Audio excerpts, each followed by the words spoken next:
ایک بادشاہ معمولی کپڑے کی قبا زیب تن کرتا تھا۔ ایک دن اس کے ایک درباری نے کہا کہ حضور، آپ خزانوں کے مالک ہیں اور اتنی معمولی قبا زیب تن کرتے ہیں۔ آپ کے لیے بہتر یہی ہے کہ آپ اپنے لیے بہترین چینی ریشم کی قبا تیار کروائیں اور اسے زیب تن کریں۔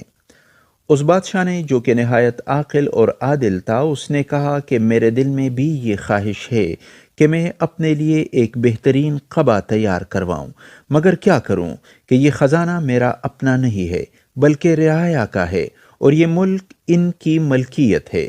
اس خزانے کا بہترین مصرف یہ ہے کہ میں اسے فوج پر خرچ کروں اور اسے مضبوط بناؤں تاکہ وہ رعایا اور ان کے اس ملک کی حفاظت کرے۔